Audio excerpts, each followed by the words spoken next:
Bismillahirrahmanirrahim. Assalamu alaikum dear student. Welcome to my YouTube channel. This is Mushtaq Ahmad. Dear student, today we will discuss about enzyme. आज हम enzyme का introduction discuss करेंगे detail के साथ, तो आपने last तक हमारे साथ रहना है। आपकी जितनी कंफ्यूजन होगी आज क्लियर हो जाएगी।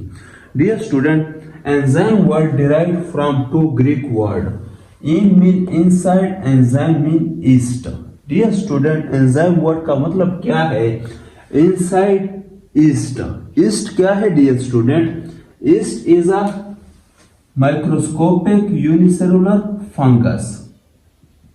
माइक्रोस्कोपिक फंगस है डियर स्टूडेंट, और इसको सबसे पहला नाम किसने दिया था? ये पॉइंट मस्ट आपने एमसीक्यूज के लिए याद रखना है। FW कोहने ने 1878 में इसको नाम दिया था एंजाइम का। क्लियर?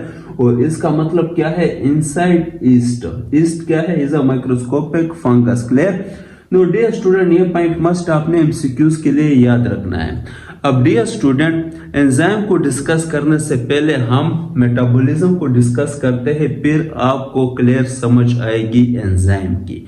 डियर स्टूडेंट, मेटाबॉलिज्म क्या है? Sum of all chemical reactions inside a living body. Dear student, living body में जितने भी केमिकल रिएक्शन है उसको हम क्या नाम देते हैं? मेटाबॉलिज्म। अब डियर स्टूडेंट, क्वेश्चन यहाँ पर अराइज होता है कि केमिकल रिएक्शन होते क्यों है?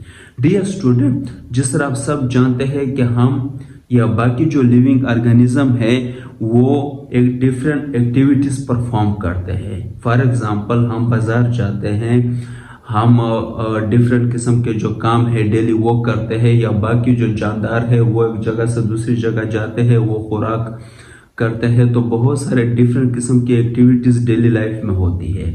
अब डियर स्टूडेंट, ये जो डेली लाइफ की एक्टिविटीज है इसके पीछे क्या है? इसके पीछे एक फोर्स है जिसको हम एनर्जी कहते हैं, एक ताकत है जिसको हम एनर्जी कहते हैं। उस एनर्जी की वजह से हम डेली लाइफ के एक्टिविटीज परफॉर्म करते हैं।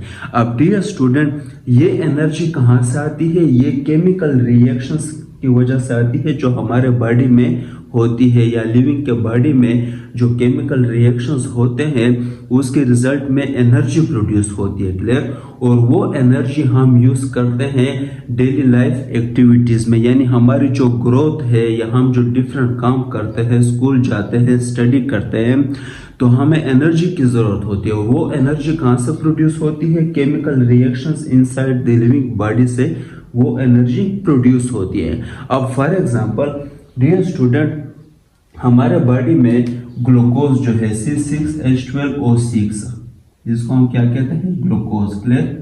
ग्लूकोज जो है वो किसके साथ रिएक्शन करता है? ऑक्सीजन के साथ। ये क्या है dear student? Oxygen. No dear student, जब ग्लूकोज ऑक्सीजन के साथ रिएक्ट करता है तो रिजल्ट में क्या बनता है? Carbon dioxide, water plus energy. और ये एनर्जी जो है डियर स्टूडेंट, ये किस फॉर्म में होती है? ATP, adenosine triphosphate. Dear student, ये एनर्जी की करेंसी है। क्लियर?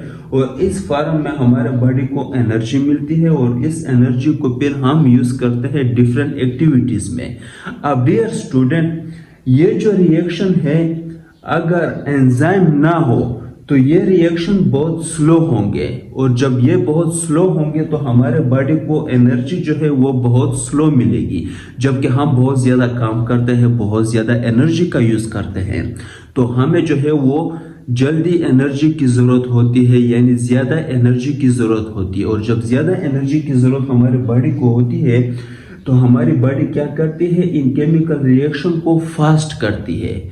अब डियर स्टूडेंट, यहाँ पर ये कंसेप्ट आपने समझना है कि ये केमिकल रिएक्शन फास्ट किस तरह होंगे। डियर स्टूडेंट, यहाँ पर एक कैटालिस्ट होता है। क्लियर? उस कैटालिस्ट को हम क्या नाम देते हैं?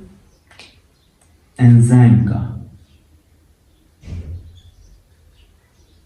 डियर स्टूडेंट, ये एंजाइम इसके ऊपर, ये जो रिएक्टेंस है इसके ऊपर एक्शन करके इसको प्रोडक्ट में कन्वर्ट करते हैं फास्टली, यानी कि कम टाइम में जो है वो हमारे बॉडी में ज्यादा एनर्जी प्रोड्यूस होती है। फॉर एग्जांपल अगर ये रिएक्शन 30 मिनट्स में होती है विदाउट एंजाइम। क्लियर? तो जब एंजाइम का यूज होगा, यहां पर एंजाइम होगा, तो फिर ये रिएक्शन फॉर एग्जांपल 15 मिनट्स में होंगी। अब 30 मिनट्स में जो एटीपी हमें मिलते थे वो अब 15 मिनट्स में हमें मिलेंगे, यानी 30 मिनट में अभी उसके डबल एटीपी होंगे हमारे बॉडी में। क्लियर? तो हमें ज्यादा एनर्जी जो है वो हमारे बॉडी में प्रोड्यूस हो गई। क्लियर? अब हमने बेसिक जो कंसेप्ट है एंजाइम का वो समझ लिया। अब हम एंजाइम को डिफाइन करेंगे, और एंजाइम को हम किस तरह डिफाइन करते हैं? Enzymes are biological catalyst which increase the rate of chemical reaction in living cell without being used। Dear student, जहां पर हमने पहले डिस्कस किया था कि एंजाइम जो है ये क्या है? एक बायोलॉजिकल कैटलिस्ट है, यानी ये लिविंग बॉडी में होते हैं। क्लियर?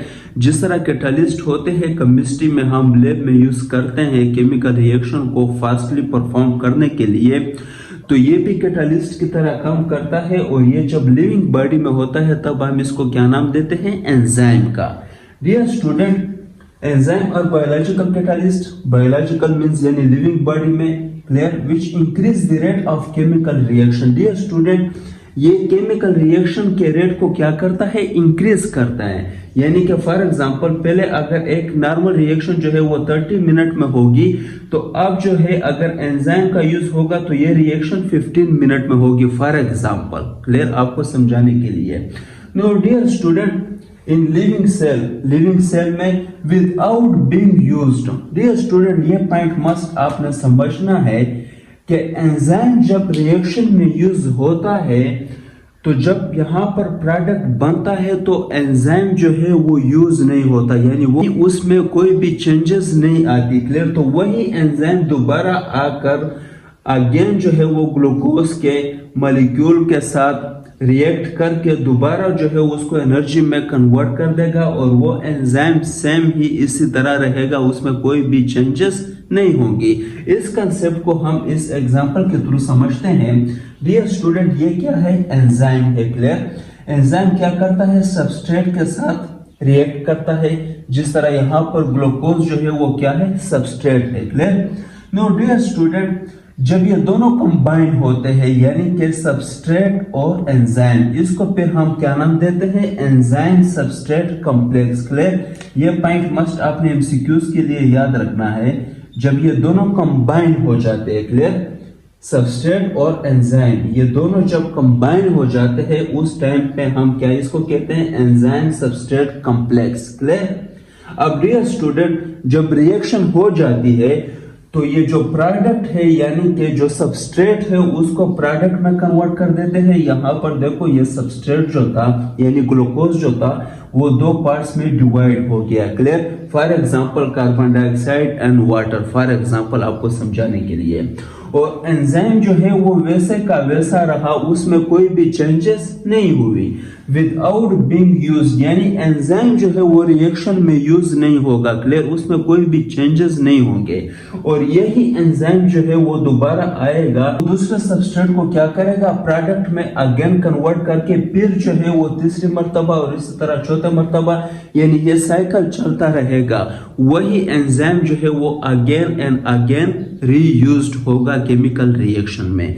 तो ये कंसेप्ट मस्ट आपने समझना है। डियर स्टूडेंट, यहाँ पर एक और बात आपने याद रखना है कि सबस्ट्रेट जिस पॉइंट पे एंजाइम के साथ बाइंड होता है, क्लियर, यानी ये वाले पॉइंट, क्लियर, इसको हम क्या नाम देते हैं? Active site. Active site. बाकी जो है नेक्स्ट लेक्चर में हम डिटेल के साथ प्रॉपर्टीज ऑफ एंजाइम्स को डिस्कस करेंगे। और यहाँ पर अगर किसी को कोई कंफ्यूजन हो तो वो कमेंट में मुझसे पूछ सकता है, इंशाल्लाह मैं उसको क्लियर करूंगा। Thank you very much.